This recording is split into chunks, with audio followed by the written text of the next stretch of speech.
All right, so we're continuing now in the Middle Ages, and we said in the last video that there were two major changes going on in the world that prompted the development of the Middle Ages. One was in the area of religion, as we went from paganism to monotheism, and that's because of the rise of Christianity and Islam. And therefore, to better understand the events that happened during this period, let's take a closer look at these two religions and their relationship to the Jewish people. Now remember, this is a crash course. We're focusing on the Jewish people, so this is not an extensive course on Christianity and Islam. So let's begin with Christianity. We all know it begins with Jesus, who was a Jew born during the Roman period, right before the destruction of the Second Temple. And his followers believed that he was the long-awaited Messiah of the Jewish people. Now, the concept of Messiah is a Jewish concept. It literally means anointed one, because every king, as he becomes king, is anointed with oil. The Messiah is going to be a Jewish king that emerges during times of tremendous upheaval. He's going to reestablish the Jewish people in their land. He's going to help rebuild the Temple of Jerusalem. He's going to teach the entire world about the concept of one God and help establish peace over all mankind. His followers all kept the Torah initially. So they were Torah observant. They observed the Sabbath. They kept the dietary laws. There was circumcision and all the different commandments of the Torah. Eventually, Jesus was crucified by the Romans. The Romans were very much into maintaining law and order. He was seen as a troublemaker for the Jewish people and for the Romans, and they wanted to maintain order, and eventually he was crucified, which is a form of death penalty. Now, initially, the Romans were antagonistic to the early Christians, and they persecuted them. But then that's all going to change because of a man named Saul. Now, Saul was a Jew. He also went around persecuting Christians, but then he claims to have had a vision of Jesus, and he changes his identity to Paul. And he's the one who's credited with crafting Christianity, because he changes the idea of Jesus from being a Messiah to literally being the Son of God.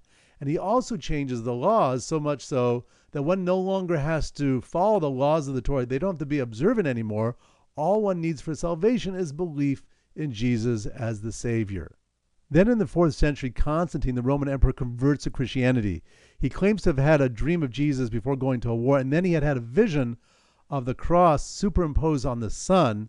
He was victorious, and he credits Christianity for that.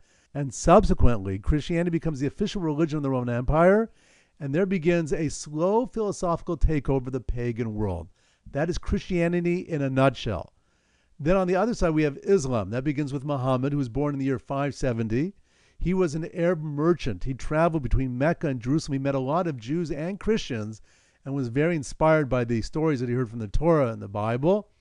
Then at the age of 40, he claims that the angel Gabriel visited him in a cave and gave him a vision, and he writes the Quran. Now, his belief was that the Arabs were descendants of Ishmael, who was a son of Abraham, born of Hagar, and that over time they had forgotten the idea of one God, and therefore his mission was to restore the belief in one God to the Arab Peninsula.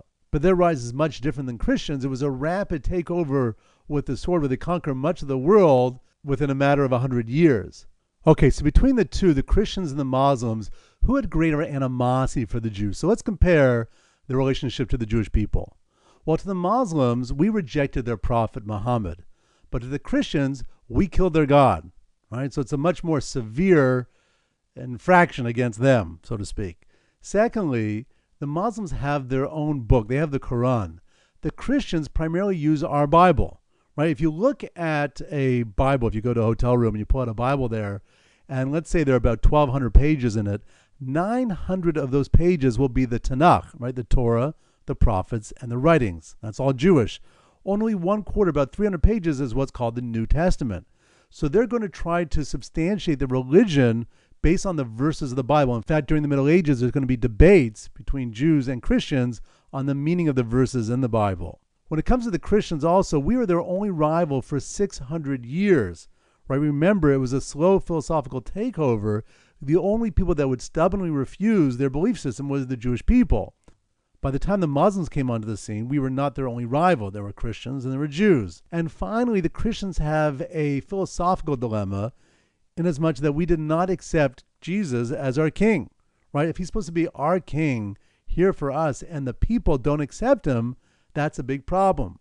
And that's why the church spends a lot of money, tons of money, in fact, trying to convert Jews, because if they can convert a Jew to their religion, it helps them try to state the case that, in fact, we do accept Jesus as our king.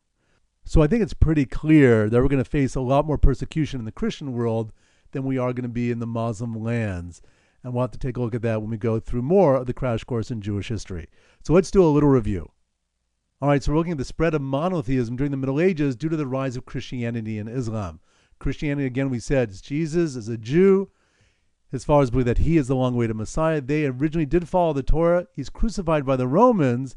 Later, Saul is a Jew who's persecuting Christians. He becomes Paul when he has his own vision, and he's the one who really crafts Christianity with the idea of Jesus being the Son of God and the need to no longer observe any of the commandments to attain salvation. Constantine, the Roman emperor, converts to Christianity, and then it becomes the official religion of the Roman Empire, and there begins a slow philosophical takeover of much of the pagan world. Islam, on the other hand, is begun by Muhammad. He's an Arab merchant. He claims Gabriel, the angel, visited him in a cave, and he writes the Quran. He believes the Arabs are descendants of Ishmael, one of Abraham's sons, born of Hagar, and that they forgot the idea of one God, and therefore it's his mission to bring the concept of monotheism to the Arab Peninsula, and that's a rapid takeover over the course of 100 years of many lands. In terms of the relationship with the Jews, we reject their prophet. Christians, we killed their God.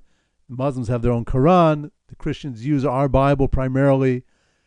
We're the only rivals for the Christians for 600 years, a long time.